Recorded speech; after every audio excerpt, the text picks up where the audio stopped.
everyone, it's Mike coming to you with a fan cam, but a different kind of fan cam today, discussing the under-21s game between Truro and West Ham in the National League Cup. Obviously not living a million miles away from Truro, been looking forward to this one for a while, so yeah, we'll talk about that very, very quickly if we can. A bit of a rush leaving work, trying to get there, get back, grab my girls, get down there in time. But we managed to get there with about 10 minutes to go, so it wasn't too bad. Conditions-wise, it was not too windy. There wasn't barely any wind, to be honest with you. No rain. Perfect, really. Just really cold, and it's really cold again today. So, yeah, conditions-wise, I think they're really good. Line-up. Watch a bit of the under-21s anyway on the YouTube, which if you haven't done so, you can watch yourself. So I obviously know a few of the players.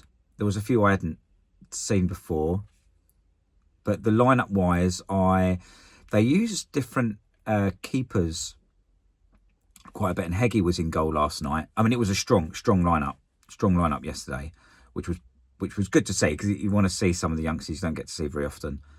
But yeah, Heggie was in goal. A bit disappointed not to see Colin Beckes. Don't know why he wasn't playing. I don't know if there was an injury or he's, playing elsewhere or whatever. But he wasn't involved yesterday. But strong lineup, like I say. Mayers is obviously he's been training with the first team, so he was there. George Earthy was playing, which I was really excited about, because he's a proper talent, and George Earthy. So he was playing. Callum Marshall was up front. Fearon was in the middle of the park, and obviously Kante.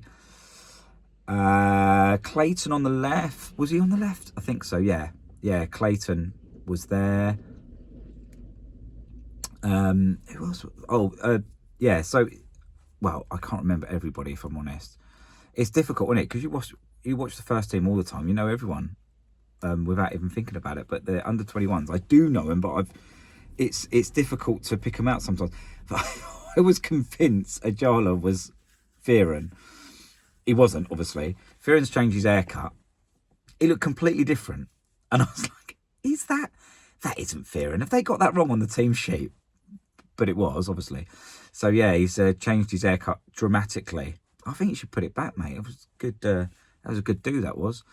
But yeah, so yeah, pretty pleased with the lineup. It was, like I say, great to see. Oh, Orford. Obviously, Orford was in the middle of the park because he's come back from Stevenage. So yeah, it was good to see him. Good to see him play. So good strong lineup.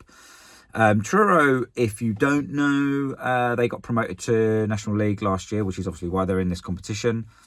They've not had a good start so far. They are bottom of the league, and been unlucky. I've seen a couple of their games this season. They have been a bit unlucky at times. They've had a lot of forwards out injured. They do play some decent football. And on the whole, they probably should be better off than they are. But they've done really well in this competition. They were top. They've won 3 out of 3 games. I think they've played Fulham and Southampton and another one of the teams around their level. So yeah, so they've done quite well so far. So this is their 4th game. A couple of my mates go quite regularly. Gareth and Russell. Russell, unfortunately, is a Woolwich fan. I know. I can't hold it against him too much. Bless him. And he's from Southampton, so I'm not really sure how that works. But yeah, they go quite often. They were saying, West Ham were probably the best under-21 side that they've seen there out of the teams that have played. And I think on the face of it, really and truly, West Ham should have won that game. They did, obviously, but they should really be beating Truro. And they did, and it was a good performance. I think Truro played really well. Started off a bit well, it was a bit all over the place. Truro started quite well, I think, really. But West Ham, they both did. Both teams were having a little bit of a prod and a poke and seeing how they were getting on. And then I think West Ham really took control of the game. And they never really let off it really. I mean, the first half was probably all West Ham. Really, I don't think really Truro had much of a go. Truro had a corner, and it got cleared out, and George Earthy picked the ball up. If you haven't seen the game, George Earthy picks the ball up and he runs at the defence. Callum Marshall he looks like he wants to be put through, and then I think it looked like he pulled the defence over a little bit, made Earthy a little bit of space, and Earthy had a lovely shot into the bottom corner. Great goal by Earthy. I mean, Earthy was brilliant yesterday, really good. Even took quite a few hard knocks as well. But yeah, he was good yesterday. And so 1-0 up, and again, like I say, controlled the game really well last night, which is a testament really, because Truro got some decent players there. Oxlade-Chamberlain's younger brother plays for him as well, funnily enough. But they like I say, West Ham controlled the game and went 1-0 up and still controlled the game. And 10-15 minutes later, we scored again. This time, George Earthy turned supplier. It came to the back line of Truro, and the lad, the Truro defender, completely. He took a touch and just almost slipped over. He just put it on a plate for Earthy, and Earthy grabbed the ball, run. There was one player to beat, squared it to Marshall. Marshall had a really good finish to make it 2-0. So yeah, good couple of good goals really. And West Ham went in 2-0 up. And second half, Truro came into it a bit more. They were always going to have a go, and they did. And there was probably like 10-15 minutes where it was probably more all Truro than West Ham. Heggie made some absolutely fantastic saves. A couple of point blankers as well. Did really well. But they held firm, and West Ham grew back into the game and then started having more and more chances as the game went on. And towards the end, well, there was a few opportunities that Marshall missed, and he should have had it really. It's funny actually, because if you didn't know that Marshall had got a goal in the first half, you'd have thought he was a bit short on confidence, because there was a couple of opportunities he had.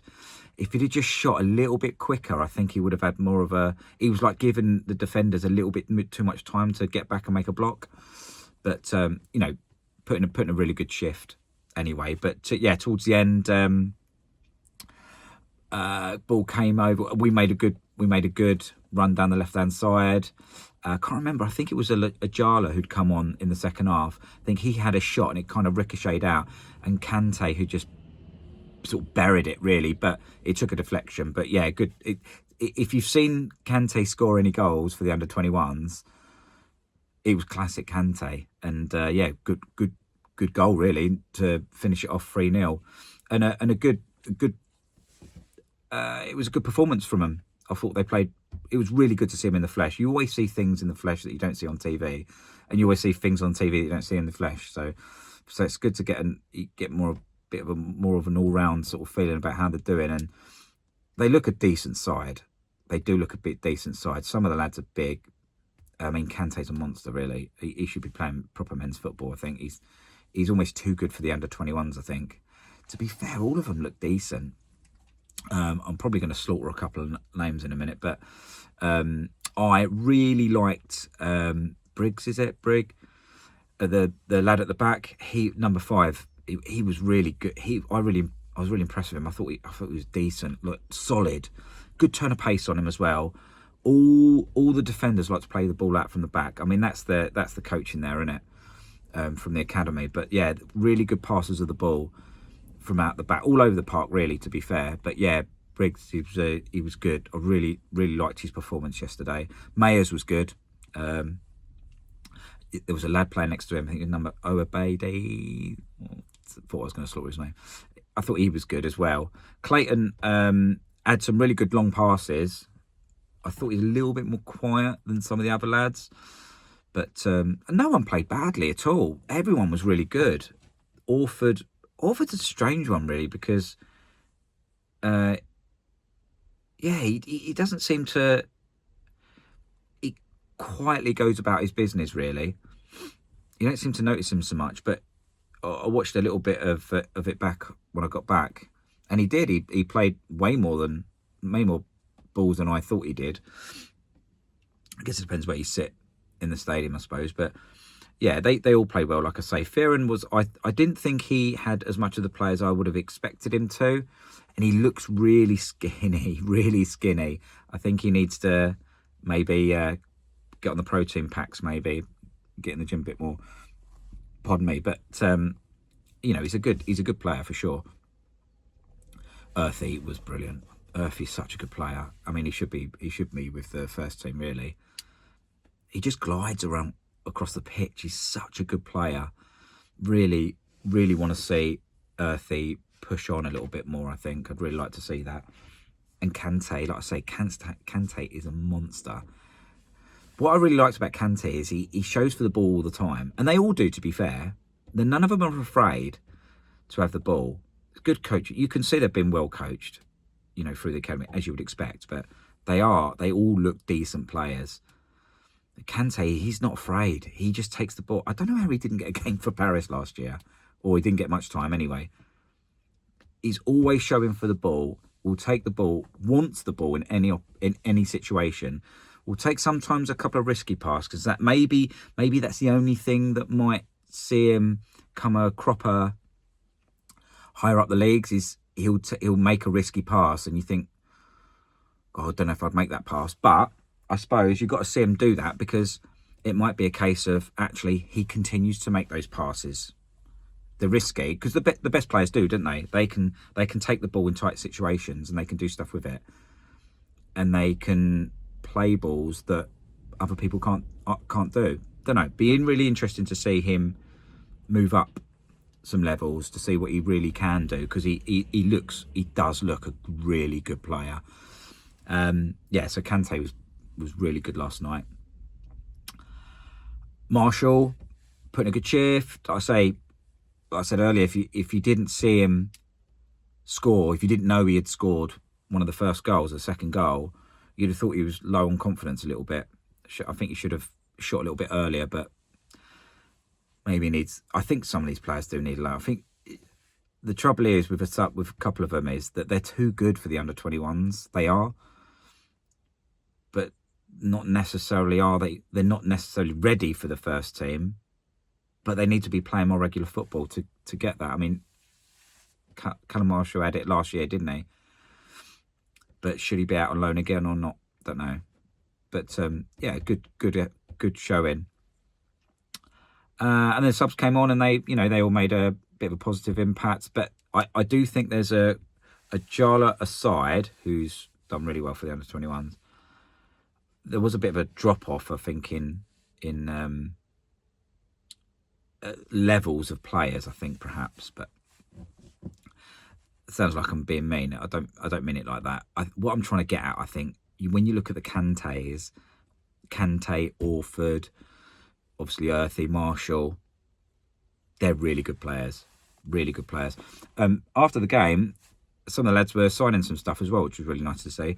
West Ham had my nose is tickling. There were a lot of West Ham there yesterday. A lot. Bear in mind, Truro, like I say, in the depths of nowhere, to a degree, as far as the country's concerned. And they play in the National League, which is a first for them. Tuesday night, 7 o'clock kickoff. Nearly 2,300 people there last night. And a lot of them were West Ham. There was a lot of West Ham there. Loads of singing.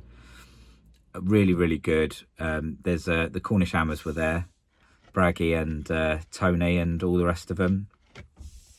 Tony and Braggy actually got a mention in on the website for Truro, which is good. But yeah, no, loads of singing, loads of support for West Ham. I don't think a National League side will see support like that for an away side anywhere.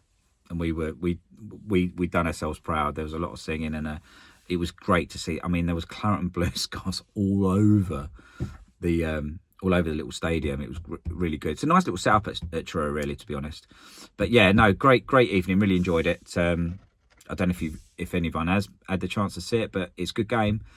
West Ham played well, like I said. Deserved the 3 points, yeah, because it's a league part for that bit, so they should make the next round no problem. Yeah, really enjoyed it. It was really good. So yes, go and watch it if you might be able to watch it on YouTube. I managed to watch a bit of it this morning. It's a good game. You get time, try it. It's good. Anyway, thanks for listening. If you like the video, drop a like on it. If you're not already subscribed to Hamish Chat, do that, please. It makes a difference. You know, you get to see things that you might not necessarily see before. So do that and all that good stuff. And thanks for listening. And I'll catch you soon. Come on, you Irons!